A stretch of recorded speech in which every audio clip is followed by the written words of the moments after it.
तो गाइस कैसे हैं आप सब लोग। डीमन हंटर की लास्ट एपिसोड के एंड पे हमने देखा था कि हमारा हान जो होता है वो आगे आगे चल रहा होता है, जबकि हिमोरी जो होती है उसके पीछे पीछे चल रही होती है। और ब्लैक टाइगर जो होता है उसे बार बार कह रहा होता है कि इस लड़की को मार डालो, इस लड़की को खा जाओ, क्योंकि ये भी एक डीमन है। अगर तुम इस लड़की की पावर को एब्जॉर्ब करोगे तो फिर तुम्हें यहाँ पर काफी सारी पावर मिलेगी, तुम्हें बहुत ही कम डीमंस को खाना पड़ेगा। तो हमारा जो हान होता है वो उसकी बातों को इग्नोर कर रहा था। ब्लैक टाइगर उसे कहता है क्या तुम मेरी बातों को सुन भी रहे हो, क्या तुम्हें यहाँ पर भूख नहीं लगी, क्या तुम्हें यहाँ पर इस लड़की को खाना नहीं है। और इसी के साथ ही पीछे से हमारी हिमोरी जो होती है वो उसे कहती है कि मुझे भूख लगी है। तो हमारा हान उसे कहता है क्या तुम्हें भूख लगी है, तो वो कहती है हाँ मुझे भूख लगी है। तो हान कहता है तो चलो फिर कुछ खाते हैं। तो वो कहती है हाँ क्यों नहीं, चलो फिर चल के खाते हैं। तुम्हारा हान उसे कहता है तो फिर यहाँ पर से डू राय बोल में चलते हैं। वहां पर एक बहुत ही अच्छी जगह है क्योंकि वहां पर बहुत सारे लोग आते जाते हैं, तो वहां पर मुझे लगता है कोई ना कोई रेस्टोरेंट जरूर होगा। किसी पुराने रेस्टोरेंट में चलते हैं, वहां पर बैठकर खाना खाते हैं। जबकि यहीं पर से दिखाता है कि 52 जो होता है वो अपने बेस की तरफ आगे बढ़ रहा है। वो अकेला चलते चलते अपने बेस की तरफ आ जाता है और कहता है कि मुझे लगता है कि मैं यहाँ पर पहुंच आया हूं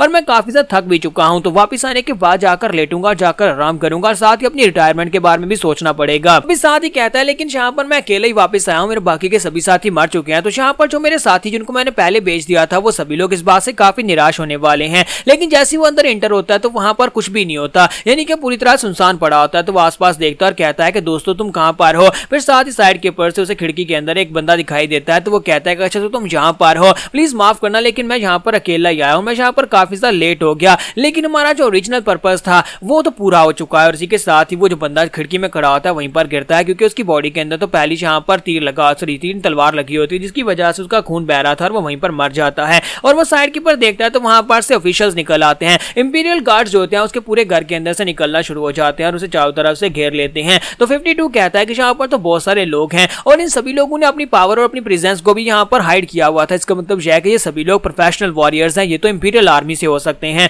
फिर साथ ही एक कैप्टन जो होता है अंदर से निकल कर आता है और उसे कहता है कि मैं यहाँ पर तुमसे कुछ सवाल पूछूंगा, अगर तुमने मेरे सवालों का सही जवाब दिया तो फिर हो सकता है कि मैं तुम्हें जिंदा छोड़ दूं। बताओ कि उस आयरन बॉक्स के अंदर से जो मॉन्स्टर निकला था वो कहां पर है। तो 52 से कहता है कि मेरे बाकी के साथी कहां पर है, जो लोग यहाँ पर थे उन सभी का तुमने क्या किया है। तो कैप्टन उसे कहता है कि ये क्या, मैंने तुमसे सवाल पूछा और उसका जवाब चाहिए था लेकिन तुमने बदले मुझसे सवाल पूछ लिया है। अब मुझे ये बताओ कि एल्डर कौन है। तो 52 से कहता है कि तुम यहाँ पर एल्डर किसको कहते हो, क्या तुम्हें नहीं पता कि जो बुजुर्ग होते हैं उन्हीं को यहाँ पर एल्डर कहा जाता है, क्या तुम्हें इस बारे में बिल्कुल भी नहीं पता, क्या तुम्हें मैनर्स नहीं है। तो ये बात सुनने के बाद कैप्टन खामोश होता है, फिर साथ ही जोर जोर से हंसना शुरू कर देता और कहता है मुझे लगा ही था कि तुम यहाँ पर मुझे मेरे सवालों के सही जवाब नहीं दोगे, लेकिन तुमने यहाँ पर मुझे कम से कम एक सवाल का जवाब दिया, मैं भी तुम्हारे एक सवाल का जवाब देता हूँ। तुम्हारे बाकी के सभी साथी अंदर हैं लेकिन वो सारे के सारे मर चुके हैं। और इसी के साथ अंदर का भी सीन दिखाता है कि उसके सभी साथियों को वहां पर मार दिया गया होता है। तो 52 से कहता है कि तुम बहुत ज्यादा कमीने और घटिया हो, तुम्हें चाहिए क्या। तो वो उसे कहता है कि मैंने तुमसे क्या कहा, मैं मुझे सिर्फ और सिर्फ मेरे सवालों के जवाब चाहिए।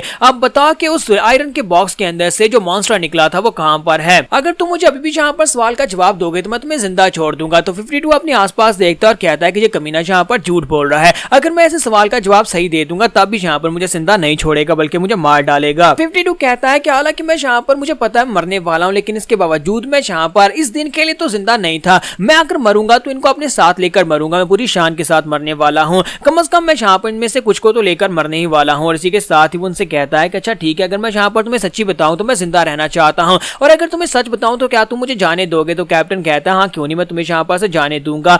तो इसी के साथ ही 52 से कहता है तो फिर यहाँ पर बताओ कि तुम्हारे कौन से सवाल का जवाब पहले दूं। लेकिन साथ ही पीछे से एक सोल्जर जो होता है उसके ऊपर अटैक कर देता है, लेकिन 52 बड़ी तेजी के साथ उसके ऊपर अटैक करके पीछे गुजर जाता है और उसका पेट काट देता है और वो वहीं पर मर जाता है। तो इसी के साथ 52 कहता है कि मुझे नहीं लगता कि यहाँ पर मेरे सवाल का जवाब चाहिए, बल्कि ये कमीने तो यहाँ पर मुझे जान से मारना चाहते हैं। और इसी के साथ ही जैसे ही हमारा 52 पीछे हटता है तो दो सोल्जर्स पीछे से निकलते हैं, अपनी तलवार उसकी बॉडी के अंदर धंसा देते हैं और उसे बुरी तरह जख्मी कर देते हैं, वहीं पर अपने घुटने टेक कर बैठ जाता है। तो कैप्टन उसे कहता है कि मुझे पहले से पता था कि तुम्हारे जैसा एक कमीना इंसान मुझे यहाँ पर किसी भी सवाल का जवाब नहीं देने वाला, इसी वजह से मैंने यहाँ पर तुमसे एल्डर्स के बारे में सवाल पूछा था। जब एल्डर्स के बारे में सवाल पूछा तुम्हारा रिएक्शन देखने लायक था। अब यहाँ पर मुझे इस बात का कोई रिग्रेट नहीं है कि तुम्हें यहाँ पर मार दिया गया और तुम्हें मेरे सवालों के जवाब भी नहीं दिए। और इसी के साथ ही हमारा 52 वहीं पर गिरता और मर जाता है, जबकि साइड के ऊपर से एक सोल्जर निकल कर आता है और उसे कहता है कि सर अभी मुझे एक मैसेज मिला है और उस मैसेज के मुताबिक उस छोटी लड़की को और एक लड़के के साथ उस लड़की को देखा गया है और वो दोनों डू राय वूल की तरफ आगे बढ़ रहे हैं। और इस मैसेज के मुताबिक वो जो छोटी लड़की है वो हिमोरी की तरह ही दिखाई देती है। तो कैप्टन उसे कहता है कि चलो जल्दी से फिर उसी की तरफ चलते हैं। कुछ यहाँ पर किसी ने हिमोरी को देखा तो उसका मतलब जैक उसने हिमोरी को ही देखा होगा।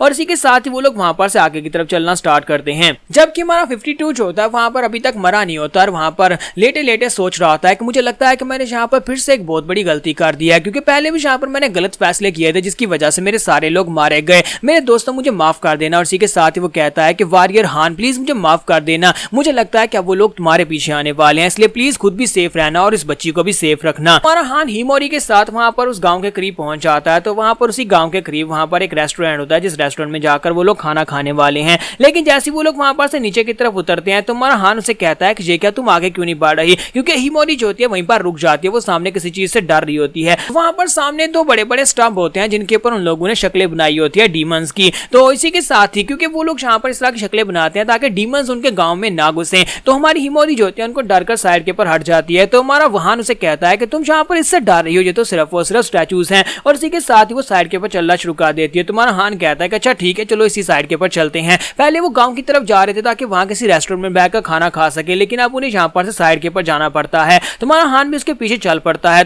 तो जब हमारा हान वहां पर से चला जाता है तो उस बड़े से स्टैचू के पीछे से एक इंपीरियल सोल्जर निकलता है जो कि इनका पीछा कर रहा था। तो वो कहता है कि लगता है कि यहाँ पर से पास ही जो रेस्टोरेंट है ये लोग उस तरफ आगे बढ़ रहे हैं, और यहीं पर उस रेस्टोरेंट की तरफ दिखाता है कि उसकी मालकिन जो होती है बैठी सोच रही होती है, आखिर मैंने यहाँ पर किस मनहूस घड़ी में इस जगह के ऊपर अपना रेस्टोरेंट बना लिया था। मेरे होटल के अंदर तो यहाँ पर कोई भी खाना खाने के लिए नहीं आता, पता नहीं कब यहाँ पर कोई कस्टमर आएगा और कब यहाँ पर मेरा बिजनेस चलेगा। और इसी के साथ ही वहां पर सामने से दरवाजा खुलता है और हमारा हान जो होता है वहां पर सामने खड़ा होता है। तो वो कहती है लगता है कोई कस्टमर आ गया, और वो भागती हुई आगे बढ़ती है और कहती है कि वेलकम सर, यहाँ पर आपको सबसे बेस्ट खाना मिलेगा, प्लीज जल्दी से अंदर आ जाएं। और साथ ही वहां पर साइड के ऊपर उसे दिखाई देता है कि हमारी हिमोरी खड़ी होती है। तो वहां हान उसे कहता है कि हमें यहाँ पर बस नॉर्मल सा ब्रेकफास्ट चाहिए, लेकिन जैसी वहां पर हिमोरी की तरफ देखती है तो उसकी माँ की भावनाएं झांक जाती हैं। वो उसे देखती है कि वो लड़की बहुत ज्यादा कमजोर लग रही है, यानी कि एक पतली सी बहुत ही कमजोर सी लड़की। तो उसे देखने के बाद वो चिल्लाकर कहती है तुमने इस लड़की की क्या हालत कर दिया, क्या तुमने यहाँ पर इसे कई दिनों से खाना नहीं दिया, चलो जल्दी से अंदर आ जाओ।